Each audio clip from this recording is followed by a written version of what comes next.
Welcome to Gabriel's Gospel Grace, where you will receive wisdom and the Word of God.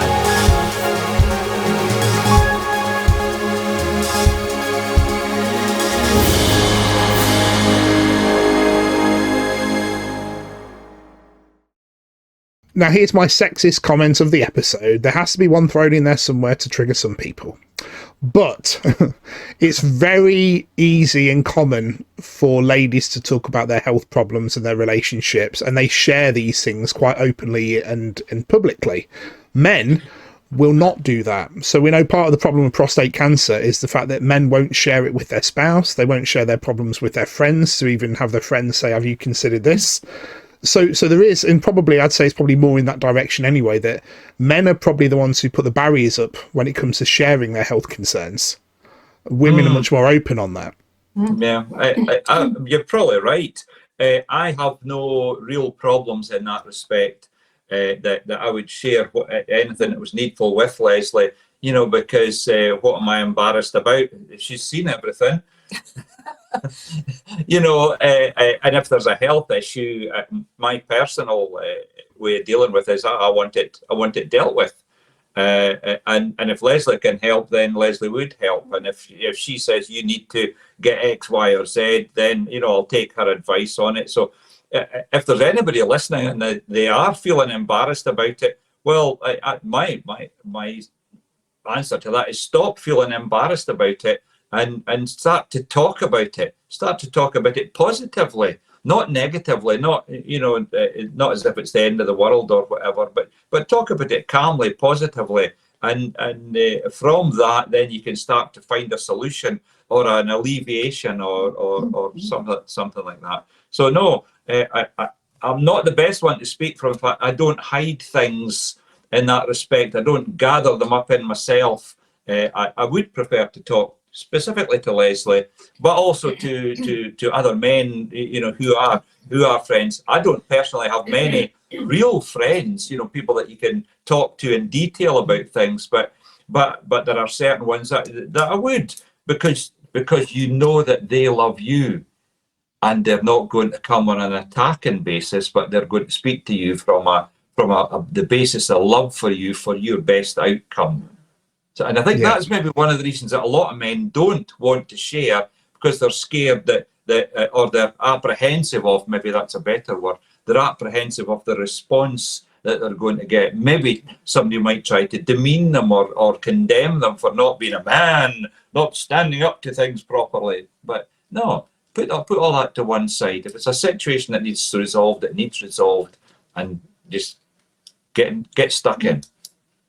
And Lesley, would you agree with that comment that often ladies will share these things more openly and happily to do so? I've met a lot of men tend to be, because they are seen as the protector and provider, do tend to put on a strong face for their loved ones. Yeah. So as a nurse, I usually get all their complaints. So they can talk, but you're right, they find it difficult because they don't want fear to grow in their family or distress to grow in their family, so they keep that strength.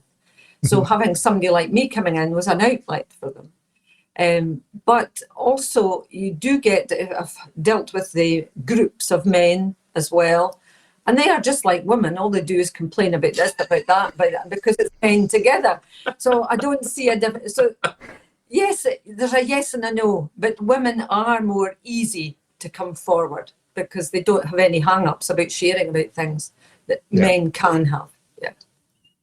And so you've already clearly described there that it was more common for men to reveal all their medical issues openly with you. So it's not just simply a man-woman thing. It is more to do with the fact that they don't want to share it to look weak or make the family look weak or care about them in a way that's distracting. Face. They don't want face. To face, which is another way of putting it. Yeah. Yeah. So if there are any men listening now, apart from the obvious, I'll go talk to someone. I mean, I know we're all going to agree. The first thing is, if you're struggling, pray for the strength to share it, or pray for the right person to come into your life that week, who for some reason you feel able to open up to. But if you are a spouse of a man, well, let's go in that direction first. How can you encourage your man to trust you enough to open up? It's your approach. It's honour them, be understanding. Understand that a man doesn't want, or your husband doesn't want to be seen as being weak, and let them know that it's not a weakness if you're ill. It's not a weakness if you feel crook or you feel really yucky and horrible. That is not a weakness. It's how you handle it together. You can actually encourage them and say, well, look, just take it easy for 2 or 3 days. Let's see how it works out. It's how you then interact that you can take the ease. You can take that sense of value and make it work so that the person still feels valued, still feels loved, still feels in control. Don't overdo it with one thing men hate, and I hate it, is being fussed over. Don't fuss. Just take things as they come. If they feel sick, go and get a basin and bring it through. Don't be sympathetic, because sympathy does nothing for anybody. Practical help with love is far more meaningful than somebody patronising you and saying, there, don't worry. That's the worst thing you can say. Meet them where they are trying to connect with you. You've got to listen to what they're saying, not give what you think you should give, but actually listen to what they're saying and try and work out what the best answer is, so that you meet Amen. each other in a nice level playing field. You're not having a competition as to who's the strongest or the weakest. It's about trying to help that person who is feeling horrible. That's the main thing. Amen. And I think that is such wisdom, Lesley, and I'll certainly be using this in the clip. But here's a wee quick thing. We've shared this before. How one day all of a sudden we think it was an attack of a mini sort of stroke thing, and I was lying on my bed unable to speak. My arm was going blue, sheer terrible pain in the head, and I was not able to communicate, just lying there like a sack of tatties in agony. And the first thing Lesley did was, what on earth am I going to do here? And she prayed. That's one of the most important things, Lord, what can I do to sort it? You finish. And the Lord said a very strange thing: make him a cup of tea. And I thought, oh Lord, he doesn't drink tea. He doesn't drink tea. And is that the right thing to do? Nursing wise, that was the worst thing to do. And but the Lord said very strongly, make him a cup of tea. So I went through and I made a cup of tea and I brought it through and I said to John, I lifted them up and said, here, drink this. The Lord wants you to drink it. And then it struck me. I knew what I had to do next. Get a basin, because he had to throw up. And see, when he threw up, that changed the blood pressure in his system. And he started to recover. Wow. Yeah. Wow. Because the thing was, I had phoned the doctor and he said, what do you expect me to do? I'm not a miracle worker. So as a bit of solid advice for everybody listening, Gabe, as you've already alluded to earlier on, that whenever there's a problem arises, the first thing we should do is pray to God that we get wisdom on how to deal with this situation that has arisen. Whatever that situation is that has arisen, whether it's a sudden report of cancer, prostate cancer, whether it's cervical cancer, infections, colds, flus, anything, any attack of sickness, we should first go to the Lord and say, what's your word on this, Lord? How do I deal with this? And get the wisdom from him first. Human wisdom fails us. Yeah. My wisdom fails me, but God's wisdom never fails anybody. Yeah. No, and I think the good example there is, and I think Leslie's well aware of this, because she's got a medical background, she's going to typically default to her knowledge and her wisdom. Yeah. And that's, I was thinking about that when you said it. If you were just a layperson, a nobody, and you just called 999, and the person said, oh, quick, just do this. You just do it. It comes back to what we keep saying on this episode. If Jesus says it, then do it.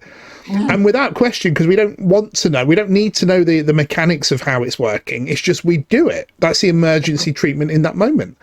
And only afterwards, of course, you get the revelation of, Okay, wow, I see what you did there, Lord. That's Yeah, you could work.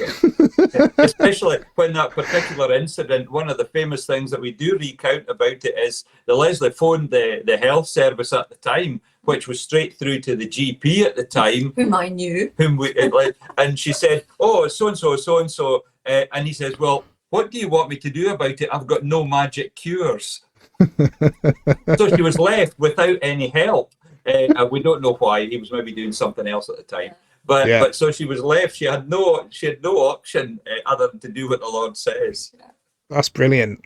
And it shows faith as well, to trust. I mean, again, other medical people, other Christians would simply rely on their medical knowledge. And the result could have been he'd have died. Then you'd have spent a lifetime of guilt thinking, I mean, this is always the case, isn't it? What could I have done better? What more could I have done? How could I have done this differently? And the Lord... Or indeed, Gabe, if it had carried on as a full-blown stroke, I could have been impaired for the rest off. There's all of those potentials. All them possibilities. Yeah. So the power of prayer, people underestimate it every time. Amen. But let's go to the other side then. And again, so we've just looked at from the perspective of people keeping it to themselves and not wanting to be cared for. And of course, the other thing, like you said, coddling people can lead to a victim mentality. And I think we see too much of that rolling out in society and medical. You know, I know people with conditions that at first they didn't agree with it. Now they live by it. You meet them and they're defined by that condition. This is who I am. Yes. I am disabled. I am this sickness. I have cancer. Almost a bit like if you said, I have £1 billion in the bank. So you're banking that. You're banking that condition. So, yeah, good luck with it. But the other side, of course, is how do we care for people? So, of course, I think this is often interesting. I don't think it's easy for men. But I think it's harder for women who don't automatically have an affinity to care for people. And I have seen that with certain kinds of, like, possibly young mums who they had a dream of what it would be like to have a baby. But when the reality kicks in, because, I mean, you must have had this a lot in midwifery, and I know people personally, this magical bond, the baby mother bond they talk about. And of course, when that magically doesn't happen, that normally results on antidepressants and postnatal depression. Not because they've actually got it, but because they were expecting this miracle bonding that hasn't happened, where they'd have this synergy, almost a psychic connection to know what the baby wants all the time. And I think that also echoes then into adult life, where a woman is expected. So we talked about men being the strong provider and they need to be like the column of power in the home. But then also, I think for men and women, but where a woman is not able to do that easily. I mean, you must have come across that. And even for nurses, perhaps, I mean, you just said you had your transformation moment with the Lord, but how would you kind of guide and help people to overcome that? I think with a lot of women who, it's not a natural thing for a woman always to be a carer. It depends how the Lord or how she's been brought up, what her background's been, but it's trying to break down some of the fears. If I had somebody like that, I would try and assess what their issue was. Is it a real fear? Is it something from their past? Is it something they've experienced before? And what is it that what side of the caring have they a difficulty with? So say, for instance, they couldn't couldn't do just personal care, wash their face, etc. Then I would try and get somebody in to do that for them, but they could still be the 24-hour carer, looking after gentler sides of caring. So it's trying to introduce that person into situations very gently so that either they are surprised that they can cope or they actually reverse all the more. And if they reverse all the more, then I'll probably just say, this is not going to work, really. We need perhaps to get your loved one into care for a while until they either recover or they pass from this life. But yes, it's a rarer occasion that women can't cope. But the other side of it nowadays is a lot of women are some of the main earners in a family. And that then puts a huge burden onto a woman who wants to care and will go all out to care, but she'll actually nearly burn herself out trying to endeavour to be the super wife, the super mum, the super provider.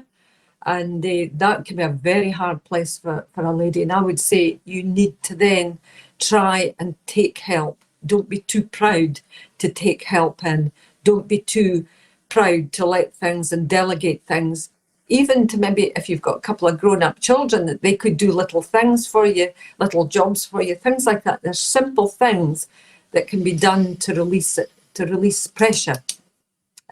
It's knowing who you are and what it is you're fearful of. Once you know what you're fearful of, you can think of different ways of coping.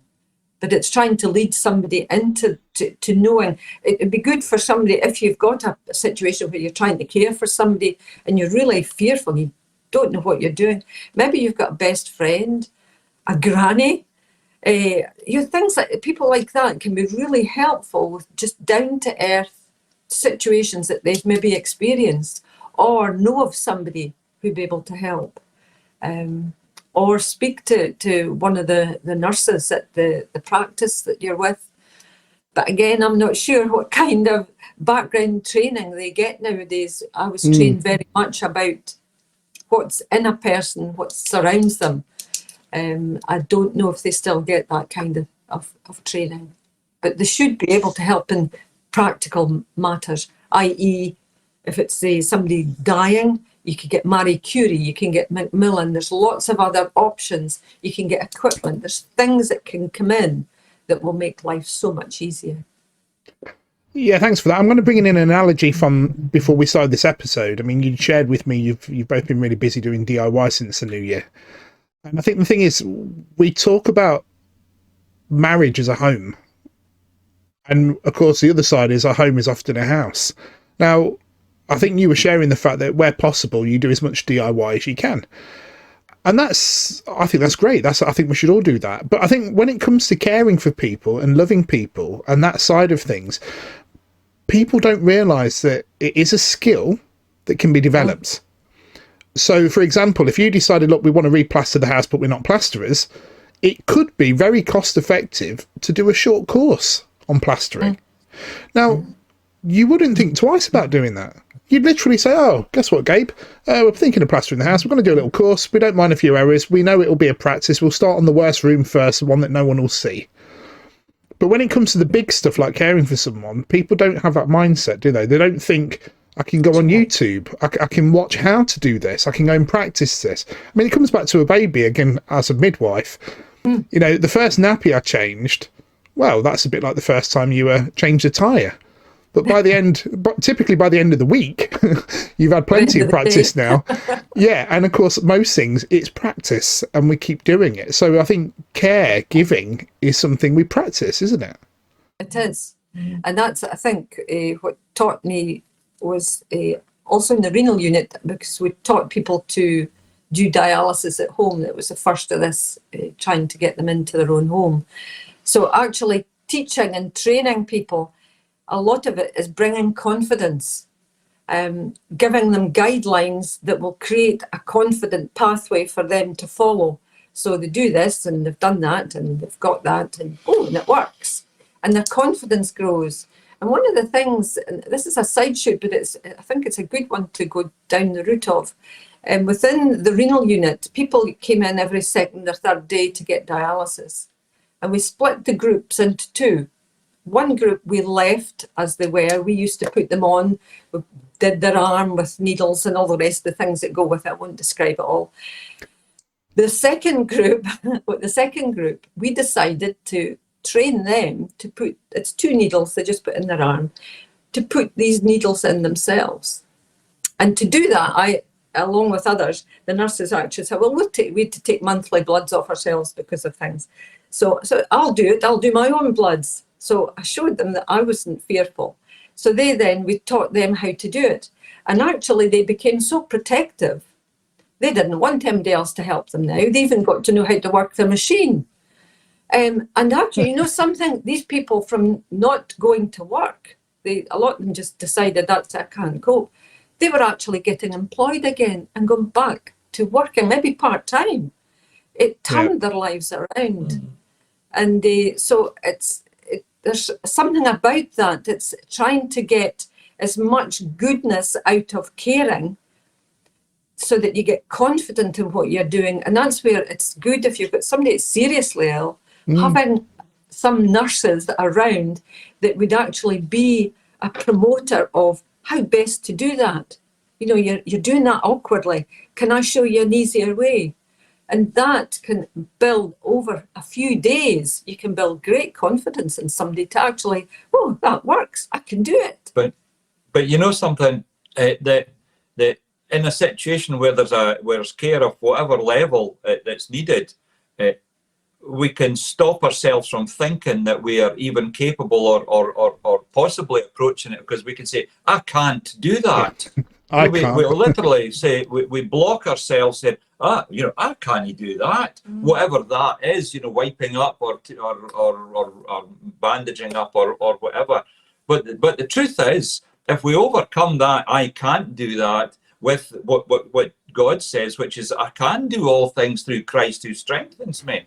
So that which I can't do, I'm not good with smells. In close proximity of a room with no ventilation. I have proven this. It says, but we have had a situation, not personally, but helping other people, dear friends in the Lord, who were at the end of their life and so on, where we've had to go and help them out, and it's been messy. It's been not pleasant, and twice I had to exit from the room just to kind of overcome the thing that was trying to overcome me, and the revulsion, the physical revulsion I was feeling at what I was having to deal with. But because I loved them, I wanted to finish the course and helping them to get them comfortable, to get them back on a level keel, and I kept going. I can do this because Jesus has strengthened me. Busy praying away as well, praying in tongues at the same time. So it is possible to overcome, and if you say you can't do it, well, you're stopping yourself from even thinking you can. So you can do it. Whoever it is that's listening that this might be speaking to, you can do it. You can look after that person in this way that you are being challenged to think you can. Because you can do it.